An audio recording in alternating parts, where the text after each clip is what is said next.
Ja, servus und habe die Ehre in meinem Kanal.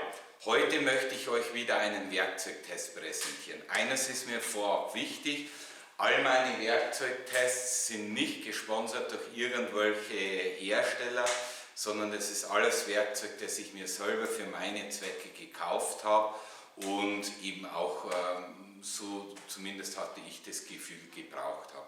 Heute geht es um einen Winkelschleifer, eine Flex, wie man in Bayern sagt, von Makita, akkugetrieben, ganz wichtig. Ich wollte schon lange mal eine akkugetriebene Flex, und zwar um die DGA 511Z. Warum habe ich mich für Makita entschieden in dem Fall? Das ist ganz einfach, weil ich schon relativ viele Makita-Geräte habe und dann natürlich das Akkusystem passt. Also ich brauche keine weiteren Akkus oder Ladegeräte. Ja, in jedem Fall wünsche ich euch viel Spaß beim Test. Und das Ganze ist aufgebaut wie immer. Wir schauen uns zunächst einmal das Unboxing an, schauen, was ist der Lieferumfang, dann werden wir das Teil wahrscheinlich zusammenbauen, ein bisschen schauen handlich, wie schwer es, wie lang ist und so weiter. Und dann werden wir auch mal ein paar Flex-Vorgänge durchführen.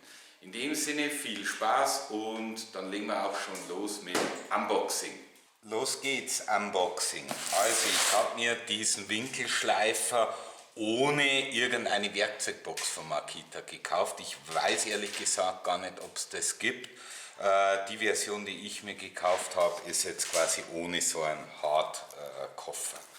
So, dann schauen wir mal rein, wenn wir reinkommen. Okay. Ich mache das Paket jetzt tatsächlich zum ersten Mal auf. Was ist drin? Es ist eine Makita Scheibe mit drin. Was ist das? Eine Riesenscheibe, 125 mm. Dann die Aufbauanleitung. Dann das Manual wieder in verschiedenen Sprachen. Was haben wir hier noch? Das ist irgendwelches Hinweise, brauchen wir nicht. Dann haben wir hier, ja, natürlich ein bisschen Werbung, ist klar, leck, was da schon alles gibt von Makita, schon irgendwie cool. Und alles läuft mit diesen Akkus, Übersicht. Und hier haben wir Safety Instructions, Sicherheitshinweise, die sind auch dabei, wie immer. Okay, dann machen wir mal auf. Ja, zunächst haben wir hier natürlich mal den Winkelschleifer, die Flex. Naja, erstes Gefühl ist nicht ganz leicht. Dann haben wir hier natürlich den Schutz für den Aufbau dann am Ende. Hier den Handgriff dabei. Und was ist sonst noch drin? Cool. Ein passender Schlüssel zum Wechseln der Scheiben.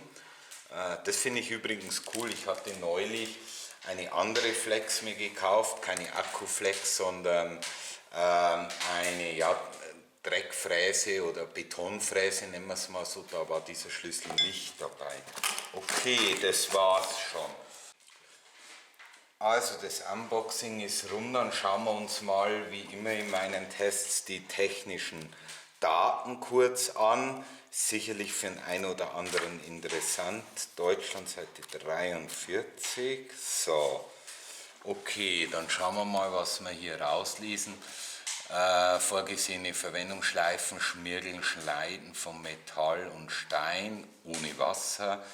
Okay, okay, hier sind die unterschiedlichen Modellbezeichnungen erläutert, weil da habe ich mich ehrlich gesagt gefragt, als ich das Teil gekauft habe, da gibt es ja die GA 464, 511, 512, 513 und so weiter. Was sehe ich denn da? Die Unterschiede liegen im Schalldruck, also im Schall. Was haben wir hier in den Schwingungen? Vibrationsemission. Je höher das Modell, die Modellbezeichnung ist, desto höher ist diese Vibrationsemission. Ich habe aber ehrlich gesagt keine Ahnung, was das heißt. Dann haben wir hier Oberflächenschleifen.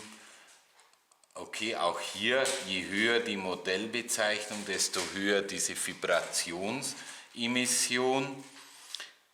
Ja, und das zieht sich dann durch, da ist es das gleiche, Arbeitsmodus ist es das gleiche. Okay, also jetzt weiß ich ja, was diese Bezeichnungen, das ist jetzt hier die DGA 511, heißen also, je höher diese Nummer, desto höher diese Vibrationsangabe. Ich weiß aber nicht, für was die Vibrationsangabe gut sein soll. Also ich gehe mal davon aus, je höher das ist, desto besser. So, jetzt schauen wir mal, wo haben wir denn die technischen Daten? Ah ja, jetzt wird es interessanter. Also technische Daten, das ist die DAG 511, da haben wir die 411, da haben wir die 511. Ich lese mal vor, Scheibendurchmesser 125 mm, maximale Scheibendichte 5,2 mm. Ich schaue mal, ob man das vielleicht so lesen kann, wäre vielleicht cool. Spindelgewinde M14 auf 5 Achtel, 8500 Umdrehungen pro Minute. Gesamtlänge, das ist mir auch schon aufgefallen und ich gehe davon aus, dass das ohne Akku ist. 38,2 cm, 18 Volt, Nettogewicht 2,3 bis 3,0 Kilo. Gehe davon aus, dass es dann mit Aufbau 3 Kilo. Und eine Funkaktivierungsfunktion hat das Teil nicht, das wäre die DAG 12. Die passenden Akkus, die hier reinpassen, ich zeige die mal hier und halte das vielleicht ganz kurz. Das sind diese klassischen Makita-Akkus, aber wen es interessiert, hier habt ihr nochmal wirklich die Akkubezeichnungen. Okay, also die technischen Daten, ja, was gibt es ja schon großartig technische Daten bei einer Flex. Dann im nächsten Schritt würde ich mal die Flex zusammen. Im nächsten Schritt baue ich mir mal den Schutz drauf. Dazu nehme ich jetzt zunächst mal diese Scheiben ab. Der zweite, der ist hinten ja angepasst, dass er hier führt, nehme ich auch ab. Jetzt sehe ich schon, hat das Teil hier so Führungen. Die sollte ich wahrscheinlich hier wiederfinden. Schauen wir mal, ob man das sieht. Genau, hier sieht man es. Und hier muss ich jetzt quasi genau drauf. Und dann kann ich das eindrehen. Perfekt. So, jetzt schauen wir mal. Ich lasse jetzt mal direkt so. Dann stelle ich mal den Mechanismus hier hinten fest und schraube das hier an, weil das habe ich vorher aufgeschraubt. So.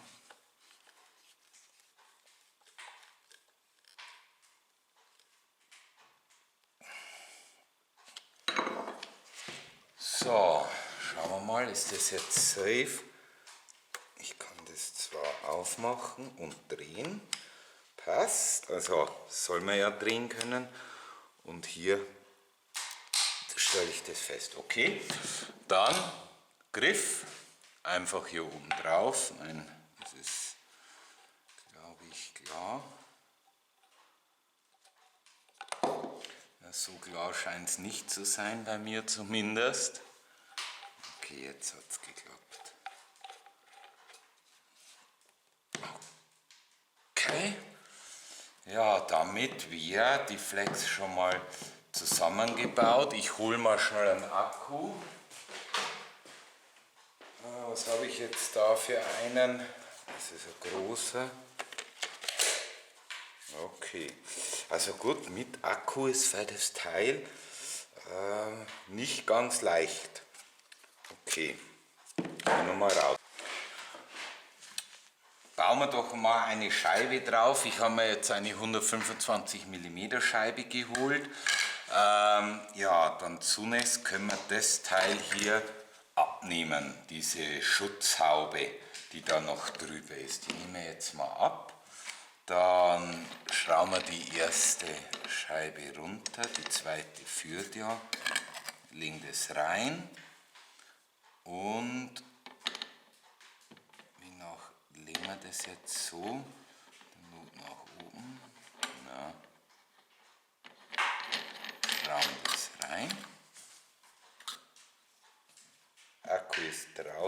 dass es losgeht. Hier hinten ist der Arretierer, passt. Und dann ziehe ich das ein bisschen an. Normalerweise ist das ja eh nicht so tragisch. Okay, also Scheibe ist schon mal drauf. Und jetzt ist die Frage, nehmen wir den wieder drauf. Okay. Ich weiß nicht, für was dieser Schutz ist. Ich glaube, der ist nur zum Transport. Zum Arbeiten nehme ich den ab, würde ich sagen. So, dann haben wir hier die normale Scheibe. Okay. Ja, das war es eigentlich schon. Dann nehmen wir mal den Akku rein und schauen mal, wie die Säge, sage ich schon, die Flex anläuft. Okay, aha, hier unten ist dann quasi beschrieben, mit welcher Drehzahl ihr arbeiten könnt. 8500 das Maximum, 3000 das Minimum, hier einstellbar. Okay, haben wir hier Anzeige, da zeigt er mir jetzt nichts an. Okay, ich gehe jetzt mal auf 5 und lasse die Flex jetzt mal anlaufen. Schauen wir mal. Okay.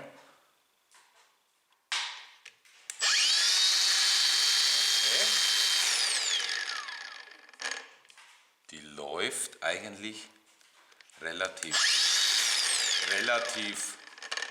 ruckelfrei, also kann so ruckeln an.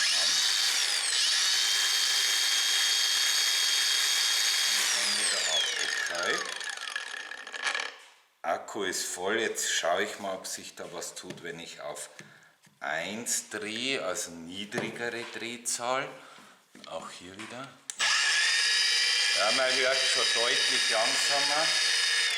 Okay, ich bleibe jetzt mal auf der Drehzahl 5. Ah, okay, jetzt leuchtet da mittlerweile unsere Anzeige voll. Ich hätte das gleich hier am Akku hinten auch nochmal. Okay, also relativ schnell zusammengebaut. Und jetzt probieren wir mal, irgendein Metallstück zu flexen. Und damit man den Vergleich sieht, nehme ich mal eine normale Flex. Dann nehme ich meine Bosch. Ich hätte da noch eine Makita, ich nehme mal die Bosch. Und dann vergleiche ich das mit dieser Flex. Also, ich habe jetzt einmal hier eine Gewindestange eingespannt. Wie stark ist die? Die hat jetzt 1 Inch, das ist schlecht. Ich brauche es in Millimeter. So, die hat jetzt. Der hat jetzt 14 Millimeter. Die 14 mm flex ich jetzt mal einmal mit der Akkuflex durch, mit 8500 Umdrehungen, und im Vergleich dazu nehme ich meine gute alte Bosch. Ich habe gerade extra gelesen, die liefert 11.000 Umdrehungen pro Minute. Und dann schauen wir mal, was da für ein Unterschied festzustellen ist. Ich habe jetzt Schutzbrille auf. Ich bitte euch beim Flexen immer eine Schutzbrille zu tragen.